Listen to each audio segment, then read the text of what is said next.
you see this random other guy, you know, watering plants in his basement coming out of it with an extreme amount of money. And you're saying you have your degree? Yeah. And then you're in the... Yeah, I made the choice to put that aside and start growing weed. I could be making 33 bucks an hour, which is a great wage, but really, why would I want to do that when I have the knowledge to make in a whole year in 2 months? What have we learned so far? Well, one, the prohibition hasn't reduced the demand, and it certainly hasn't reduced the supply. Two, it's a steady source of revenue for organized crime, which in turn attracts young people because the money is so easy. And three, being an underground market actually creates crime and violence. And yet, the only one paying the costs for all of this are the taxpayers, people like you and me. Even further, this whole deal is over a drug that seems to pose no more of a threat than the substances we already regulate. At the very least, why isn't this up for debate? Dwight Eisenhower once spoke of a military-industrial complex. Have we built up a marijuana prohibition complex? The real war on marijuana didn't start until 1972. And President Nixon said, you know, it's all the Jews smoking pot. And I mean, he really said that. When Nixon got into this with his war on drugs, he had things that he wanted to do. He had an agenda. A lot of the information that was kept and warehoused in the Library of Congress and also at major universities was actually recalled and destroyed. The Nixon report that came out through his administration was called the Schaefer Report. It was by a Republican governor, and when he studied it and gave an answer, you can pick this report up, pick up any page, open it, and if you actually have experience with cannabis, you'll realize they're telling the truth. And then when it came back saying that marijuana was essentially harmless, he totally ignored it, so we're going to launch a war on drugs anyways. Didn't even print as many copies that Congress and the House would have been able to see. 1970, beginning of the war on drugs. 76 New Jersey troopers became detectives. I was one of them. They designated 1/3 of us as undercover. I happened to fall in that 1/3. That's where I spent the next 14 years of my life. What we were targeted on was the pot smokers. There was a very good reason we were targeted on pot smokers. Most of them were protesting against the Vietnam War. Now, if you could arrest that whole group of people because they were smoking pot, you didn't have to have a Vietnam War protest, which Mr. Nixon thought was a pretty good idea. So when President Nixon declared the civil war that we're living in right now, the drug war, in 1972, it was really a war on marijuana. It really didn't kick in until the 80s when Reagan, took over his presidency of the U.S. Ronald Reagan, he said, these young people, they get together, they read books, they smoke marijuana, and they talk. Like these three elements were a recipe for disaster. How do I feel about legalizing marijuana? Am I for it or against it? I am totally against legalizing marijuana. And make no mistake, in the U.S. government, the focus of their war on drugs is cannabis. The focus of their rhetoric is cannabis. It's certainly used as a poster child for all drugs. When you see an ad for drugs, it's always the marijuana leaf that goes up. It's almost like a religious jihad, more powerful than going for the gusto. Causes people to think. When people think, they question. They question things like, say, the war in Vietnam, or race separation of blacks and whites like they did in the 30s in the jazz clubs, or women's rights, or the Gulf War, or oil wars. It's real simple. You put your loafers on, you put your black socks on, you get in your car, you have your briefcase, you say hi to your neighbors, he mows his lawn just like you do, and things keep moving along in the same direction they always have been. That's why marijuana laws exist. There are, in my opinion, people in government at all levels of government who know that it's not a winnable war, and yet they continue to pursue it. Acceptance of drug use is simply not an option for this administration. Often we go to debates and it's a police officer debating us. Okay, the police are supposed to enforce the laws. They should not be arguing for or against laws. That's not their job. Well, what is their job? Is it to enforce laws that exist on the books, or to determine the policy of the laws that are made? The way to justify the policy is to create a lot of fear and then spend a lot of money combating that. Quite frankly, if you took the using population of all the other illegal drugs combined and you eliminated cannabis from that equation, there wouldn't be a big enough drug problem in either this country or the United States to justify the massive expenditures that go towards fighting the war. The amazing thing is the small amount of enforcement that is necessary.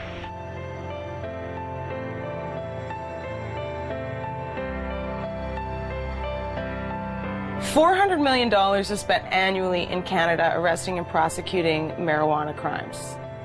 The total budget in Canada for all drugs is $500 million. That means 4/5 of the drug budget goes towards arresting and prosecuting marijuana users, leaving 1/5 for crack, heroin, coke, crystal meth, the date rape drug, whatever. The drug enforcement industry is big business. It's self-perpetuating. It relies on taxpayer dollars. And so it's an endless battle that the DEA doesn't win, they participate in. It's like doing a big budget movie, you know. You get $30 million to do a movie, and then the movie comes out and it doesn't make any money. But someone made $30 million.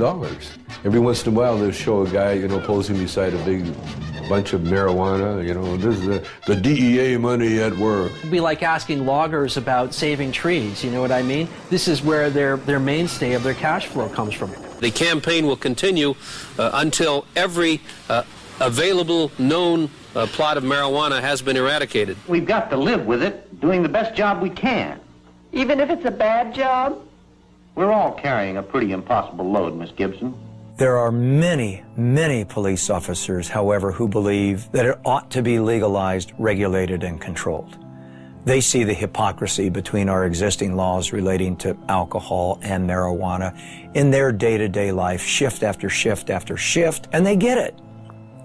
But they don't want to lose their jobs. They don't want to lose that promotion to sergeant or the assignment to detectives. They want to be a chief someday, and they don't want to piss off the people in power. Judges, lawyers, prosecutors, defense lawyers, prison guards, there's all of those people in the criminal justice industry. Are their interests being protected? Well, in a sense, yes, they are. Defense bar, similarly, we make money. The more things they prohibit, the more money we make. Sorry I'm late, Kent. I was delayed in court. You still have large numbers of people being busted for simple possession. If you look at the stats, in terms of drug offenses, the largest group are still simple possession of marijuana. Every time you blow a marijuana cigarette, you take a chance on blowing your future.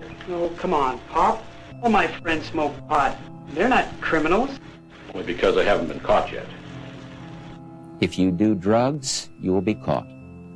And when you're caught, you will be punished. 750,000 Americans every year are charged with pot possession. That's nearly 1 million people, and whether you go to jail or not, your life is in serious trouble. And that number of annual arrests for marijuana now rivals the number of arrests for murder, rape, robbery, and aggravated assault combined. You will never get over a conviction. A conviction will track you every day for the rest of your life. For instance, do you remember that guy that used to smoke but didn't inhale? Former President Bill Clinton. This is not a big issue with me. I never even had a drink of whiskey till I was 22. Now, if Mr. Clinton handed me that marijuana cigarette when he was standing in a circle with us, it wouldn't have mattered whether he inhaled or not. He would have become a dope dealer, wouldn't he? Just like all those other people that went to jail. Never to be an attorney, much less the President of the United States. But the marijuana laws protect us. They make our lives safer. They send us the correct moral message. That's how 19 out of 21 nations have gone down the drain before us. Internal decay.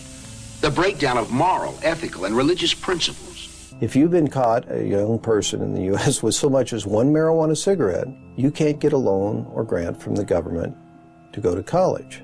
If you've been convicted of murdering somebody or raping someone, no problem. You go right down, they'll give you the loan. I guess the message is it's okay to rape and murder and pillage, just don't smoke a joint afterwards. First thing that John Ashcroft did after 9/11, sent out a strike force to take down the LA Cannabis Buyers Co-op. That really helped national security a great deal. And what else helps national security? Taking down top criminal targets. In 2003, the U.S. government put aside money to do just that. $25 million for the head of Osama bin Laden, $15 million each for the whereabouts of Uday and Qusay Hussein, Saddam's sons, and a $12 million budget to go after one of the most dangerous men of all, this man. Can you tell us what exactly you were charged with? I was charged with conspiring to sell paraphernalia.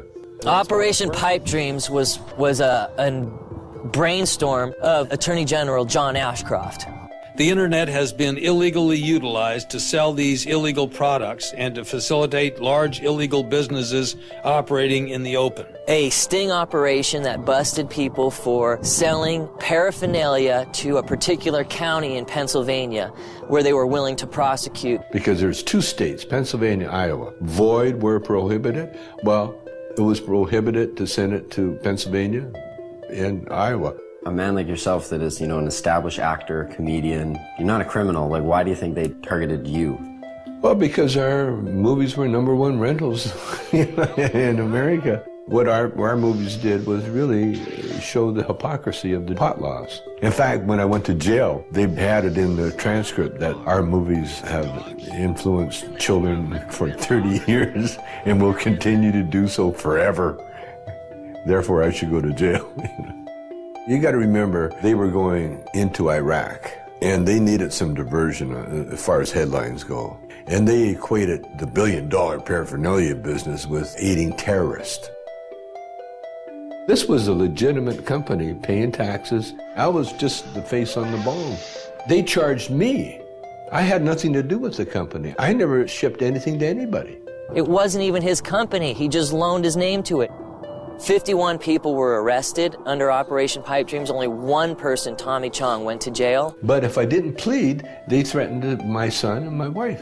Tommy stands up and volunteers to go to jail, says, yeah, okay, that's my paraphernalia. You leave my wife and kid alone. He's protecting his family. What kind of force was used on the day you were arrested? There's over 20 SWAT team people, visors, automatic weapons, helicopters overhead.